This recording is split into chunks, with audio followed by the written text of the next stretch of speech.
तो चलिए दोस्तों, कथा को प्रारंभ करते हैं। यह कहानी एक लड़की और उसके भाई की बहुत ही दुख भरी कहानी है। किसी गांव में एक ग्वाला अपने बीवी बच्चों के साथ रहता था। उसके एक बेटा और एक बेटी थी। वह ग्वाला था तो उसके पास बहुत से गाय और बछड़े थे। वह गायों को चराने जाता था और गायों का दूध, दही, घी बेचकर ही अपने परिवार का पालन पोषण करता था। जितना भी वह कमाता था उसकी पत्नी उतने में ही संतुष्ट थी और अपने बच्चों को पाल रही थी।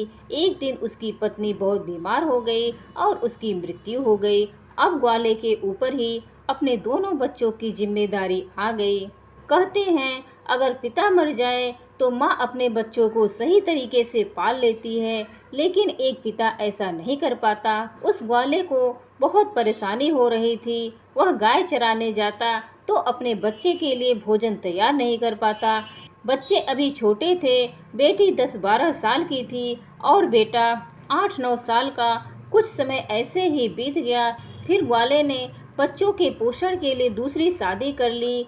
ग्वाले की दूसरी पत्नी घर आ गई। वह ग्वाले के बच्चे को बिल्कुल भी पसंद नहीं करती थी और ग्वाला भी अपनी दूसरी पत्नी के साथ खुश रहने लगा। अब ग्वाला अपनी दूसरी पत्नी की ही सारी बात मानता था। धीरे धीरे समय बीतता है और बच्चे और बड़े हो जाते हैं। लड़का 12 साल का हो गया है। उसकी दूसरी माँ लड़के को बिल्कुल भी पसंद नहीं करती थी। एक बार वह अपने पति से कहती है, आप क्यों गाय बछड़े को चराने जाते हैं? अब यह लड़का बड़ा हो गया है, अब से गाय बछड़े चराने का काम यह लड़का करेगा। फिर बेचारा लड़का रोज सुबह जंगल में गाय बछड़े चराने जाता और शाम को वापस आता। इधर लड़की भी बड़ी हो गई थी। वह घर का सारा काम करती और खाना बनाती थी। अपने भाई को अपने हाथों से खाना खिलाती। वह लड़की भगवान शिव की परम भक्त थी। वह भगवान शिव का रोज पूजा पाठ करती थी। वह दोनों भाई बहन एक दूसरे को बहुत प्यार करते थे और दोनों आपस में बातें करते कि हमारे पिताजी को क्या हो गया है, वो हम पर बिल्कुल भी ध्यान नहीं देते। जब से हमारी माँ की मृत्यु हुई है, हमारे कितने कष्ट भरे दिन बीत रहे हैं। तब बहन अपने भाई को समझाती है कि तुम बिल्कुल भी चिंता मत करो, तुम्हारी बड़ी बहन है ना। यह कहकर वह अपने भाई को ढाढ़स बनाती है। फिर भाई कहता है, दीदी मुझे माँ की बहुत याद आ रही है। अगर हमारी माँ होती तो हमें कितना प्यार से खाना खिलाती। दोनों भाई बहन अपनी माँ को याद करके रोने लगे। ऐसे ही दिन बीत रहे थे। एक दिन लड़का गाय चराने जंगल गया। जंगल में लड़के को एक शेर मिल गया तो लड़का दौड़कर एक पेड़ पर चढ़ गया और शेर से कहा, शेर भाई तुम मुझे क्यों खाना चाहते हो? तब शेर ने कहा, भाई मैं बहुत भूखा हूँ। अगर तुम चाहते हो कि मैं तुम्हें ना खाऊं तो तुम मुझे एक गाय का बछड़ा दे दो, जिसे खाकर मैं अपनी भूख मिटा सकूं। लड़के ने कहा, भाई मैं अपनी बहन का इकलौता सहारा हूँ। मेरी बहन तो रो रो कर मर जाएगी। मेरे पिताजी और सौतेली माँ है जो हम दोनों पर बहुत अत्याचार करते हैं। अपनी बहन की उम्मीद नहीं टूटने दे सकता। अगर फिर भी तुम्हें मुझे खाना है या गाय या बछड़े को खाना है तो मैं तुम्हें नहीं दे सकता, क्योंकि इसके लिए मुझे अपने माता पिता से पूछना होगा। तब शेर ने कहा, ठीक है, कल तुम अपने माता पिता से पूछ कर आना। फिर लड़का शाम को अपने घर चला गया। अपने पिता से कहा, पिताजी आज मुझे जंगल में शेर मिला। अभी पूरी बात हुई भी नहीं थी कि उसके पिताजी ने उसे 2 चांटे लगा दिए। फिर वह रोने लगा। रोते रोते उसने कहा, जी मैं आपसे कुछ कहना चाहता हूँ, आप मेरी बात तो सुन लीजिए। जैसे लड़के ने अपने पिता को सारी बात बताई कि जंगल में उसे कल एक शेर मिला था, वह मुझे खाएगा या गाय या बछड़े को। यह सब बात उसकी सौतेली माँ सुन रही थी। उसने कहा कि गाय और बछड़े कम नहीं होने चाहिए, पता है वो कितने कीमती हैं। उनके दूध से ही तो हमारा घर चलता है और तुम्हारे बिना तो हमारा कुछ नहीं बिगड़ेगा। इसलिए अच्छा है शेर तुम्हें ही खा जाए। अब वह बेचारा दुखी मन से अपनी बहन के पास पहुंच गया। उसकी बहन ने खाना खिलाया और पूछा कि तुम इतने उदास क्यों हो? तब लड़के ने सारी बात अपनी बहन को बता दी। तब उसकी बहन उसे समझाने लगी, तुम तो मेरी जिंदगी का आधार हो, भाई, तुम्हारे बिना मैं जीने की सोच भी नहीं सकती। अगर तुम्हें कुछ हो गया तो मैं जिंदा नहीं रहूंगी। इसलिए तुम जंगल को जाना और एक बछड़ा शेर को खाने को दे देना। अगर गाय जिंदा रहेगी तो बछड़ा दोबारा आ जाएगा। और उसके पिताजी ने भी यही कहा था कि शेर अगर तुझे खा जाएगा तो पुत्र तो दोबारा आ जाएगा। ये सारी बातें बहन सुन ली थी तो भाई ने कहा, ठीक है। जंगल में गया तो शेर उसका इंतजार करता मिला। शेर ने कहा, कहो तुम अपने माता पिता से आज्ञा लेकर आए हो या तुम्हें खाऊं। तब लड़के ने सारी बात शेर को बताई और कहा, मेरी बहन ने कहा है कि तुम एक बछड़े को खा लो। फिर शेर बछड़े को लेकर अपने गुफा की तरफ चला गया और लड़का खुशी खुशी अपनी गाय चराने लगा। और शाम को अपने घर आ गया तो उसके माता पिता गाय बछड़ों की गिनती करने लगे तो एक बच्चा कम था। वह समझ गए कि वह बछड़ा लड़का शेर को दे आया है। इस बात पर दोनों बहुत गुस्सा हो गए और उसे मारने लगे। उसके पिता ने उसे डंडे से इतना मारा कि वह बेहोश होकर गिर पड़ा। उसकी बहन यह सब देख रही थी और उसको बहुत गुस्सा आ रहा था, लेकिन वो कर भी क्या सकती थी। जब उसके माता पिता चले गए तब बहन अपने भाई को उठाकर कमरे में ले गई और उस पर पानी के छींटे मारे। वह होश में आ गया तो उसे पानी पिलाया, खाना खिलाया और दोनों भाई बहन बहुत देर तक रोते रहे। फिर बहन ने कहा, भाई अब तुम्हारा यहाँ रहना खतरे से खाली नहीं है। मेरे पास माँ की यह निशानी, यह अंगूठी है। तुम यह अंगूठी पहन लो और यह घर छोड़कर चले जाओ। अगर तुम जीवित रहोगे तो मुझे आस रहेगी और हम कभी न कभी जरूर मिलेंगे।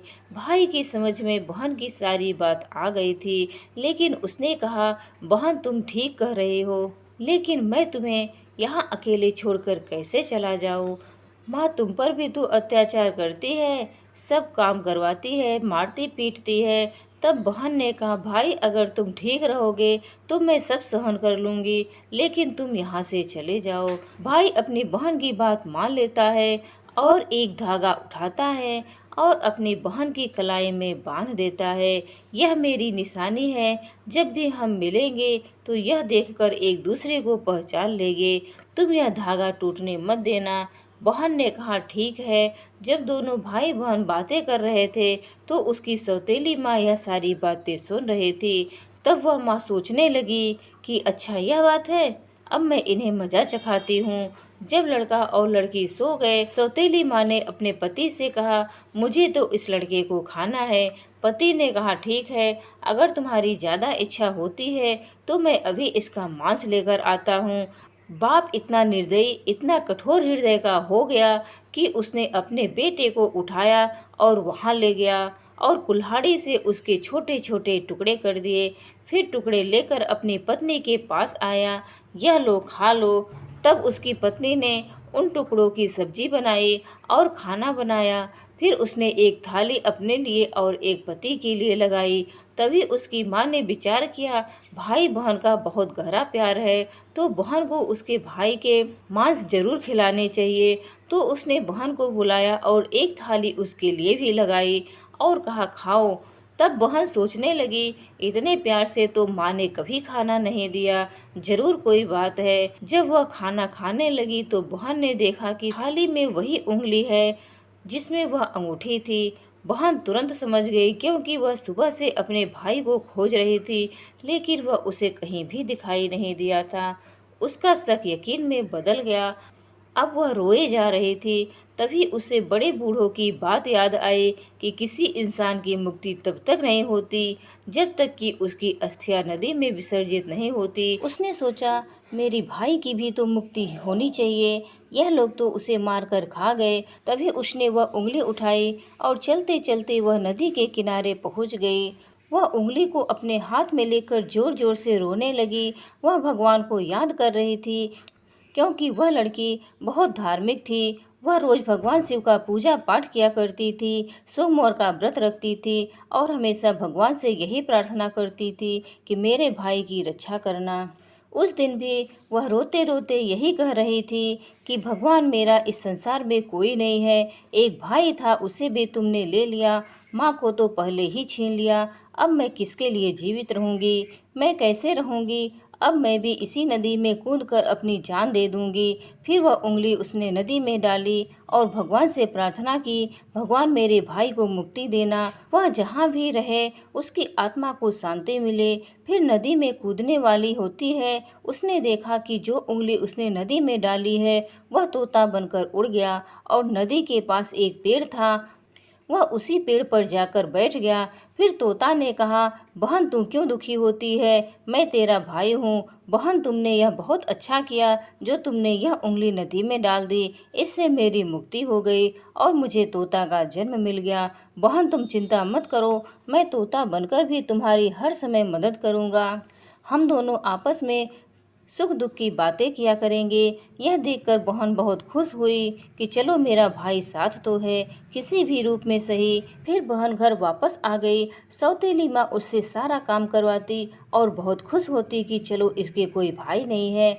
इसके भाई से तो पीछा छूटा, लेकिन वह लड़की जल्दी से अपना काम पूरा करके बगीचे में जाती। वहाँ उसका भाई उसका इंतजार करता रहता। दोनों भाई बहन खूब बातें करते। वह अपनी बहन को अच्छे अच्छे फल खिलाता। सावन का महीना चल रहा था। लड़की सावन महीने में पूजा पाठ करती, सावन सोमवार का व्रत रखती और पूजा पाठ करने के बहाने ही बगीचे में जाती थी। भाई ने बहन से कहा, बहन तुम चिंता मत करना, यदि माँ पिताजी तुम्हें यहाँ ना आने दे तो मैं घर के बाहर किसी डाल पर तुम्हें बैठा दिखाई दूंगा। बहन बहुत खुश थी, वह माँ से बहुत खुश रहने लगी। रक्षाबंधन का त्योहार आने वाला था तो भाई ने सोचा मुझे अपनी बहन के लिए कुछ करना चाहिए।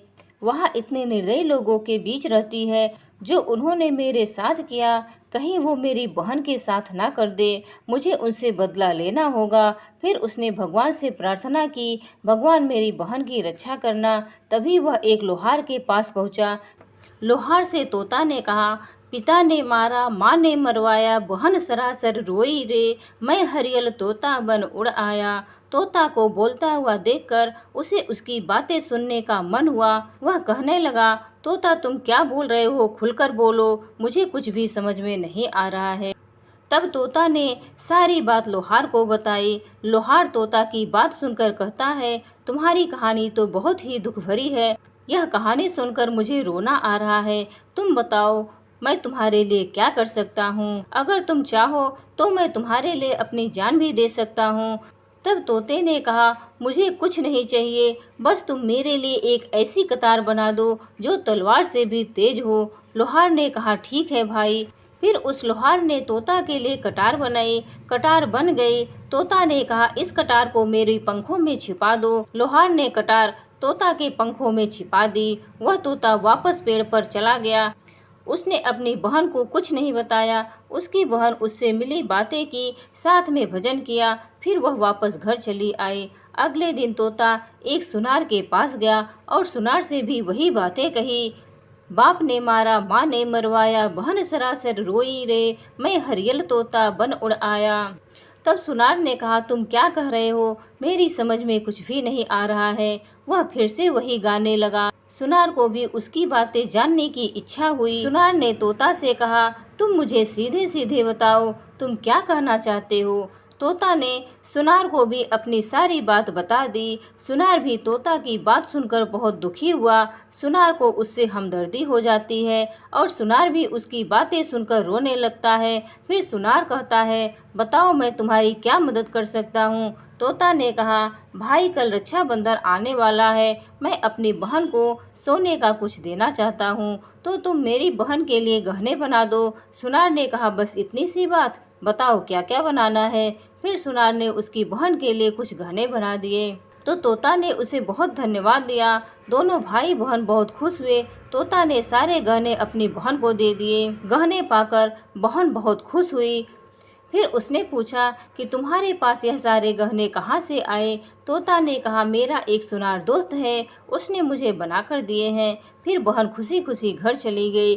जब सौतेली माँ ने उसे गहने पहने हुए देखा तो वह जल भुन गई और उसे मारते हुए बोली, ये गहने कहाँ से चोरी करके लाई है? तब उसने कहा, माँ मैंने यह चुराई नहीं है, यह तो मेरे भाई ने मुझे दिए हैं। जो एक तोता है वह सौतेली माँ को पूरी बात नहीं बताती कि उसका भाई ही तोता बन गया है। उसने कहा, एक तोता है, वह मुझसे बातें करता है और मैंने उसे अपना भाई बना लिया है। तब सौतेली माँ सोचने लगी, ऐसा कौन सा तोता है। तभी उसे तोता दिखाई देता है। वह तोते को पकड़ने की कोशिश करती है, लेकिन तोता उसके हाथ में नहीं आता।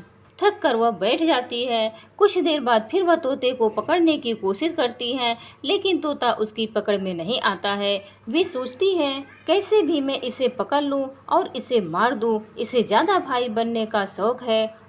वह सुबह से शाम तक तोता को पकड़ने की कोशिश करती है, लेकिन तोता को नहीं पकड़ पाती है।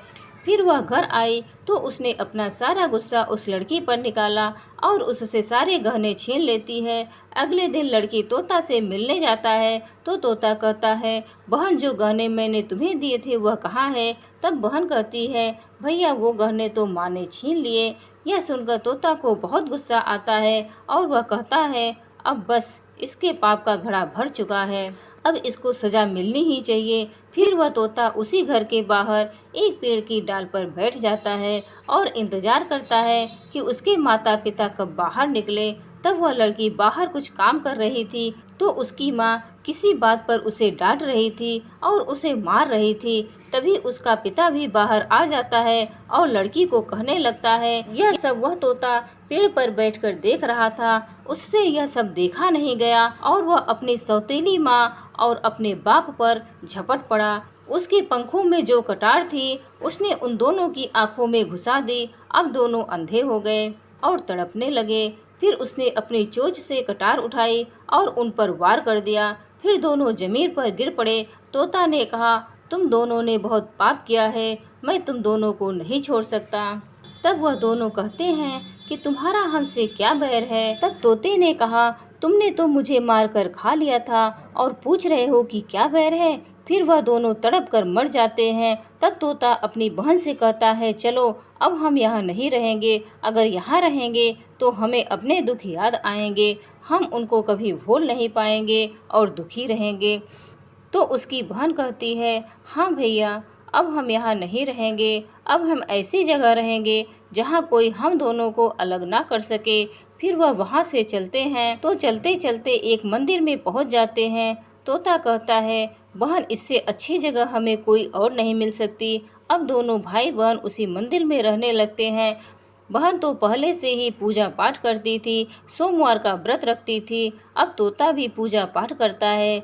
पास में ही एक सरोवर था, उसमें वह अपने पंख गीले करके लाता है और शिवलिंग पर जल चढ़ाता है और लड़की भी भगवान शिव और माँ पार्वती की पूजा करती है। ऐसे ही दिन बीत रहे थे। उसकी सच्ची भक्ति को देखकर एक दिन माँ पार्वती ने भगवान शिव से कहा, देखो कितनी दुखिया भाई बहन है, इनको देखकर मुझे रोना आता है। यह दोनों कितने मन से मेरी और आपकी पूजा करते हैं, आपको इनका दुख दूर करना चाहिए। हे पार्वती, यह तो संसार सागर है, हम किस किस का दुख दूर करेंगे। लेकिन माँ पार्वती हट करने लगी और कहने लगी, भगवान आपको इनके दुख को दूर करना ही होगा। तो भगवान शिव माँ पार्वती की हट के आगे हार जाते हैं। जब वह दोनों भाई बहन पूजा कर रहे थे तो भगवान शिव और माँ पार्वती प्रकट होते हैं और उनसे मनचाहा वरदान मांगने को कहते हैं। तो लड़की ने कहा, भगवान मुझे कुछ नहीं चाहिए, मैं तो बस इतना चाहती हूँ मेरा भाई पहले वाले रूप में आ जाए और हम भाई बहन को कोई अलग ना कर सके। उसकी यह बात सुनकर भगवान शिव और माँ पार्वती बहुत खुश होते हैं और उन्हें वरदान देते हैं कि उसका भाई पहले जैसा हो जाए। फिर भगवान शिव माँ पार्वती की कृपा से वह लड़का पहले जैसा हो गया और दोनों भाई बहन बहुत खुश हो गए और भाई बहन खुश होकर भगवान शिव की पूजा करने लगे और बड़े प्यार से रहने लगे। जय हो भगवान शिव की, जय हो माँ पार्वती की। उम्मीद है आप सभी को ये वीडियो अच्छी लगी होगी। श्री शिवाय नमस्तुभ्यम।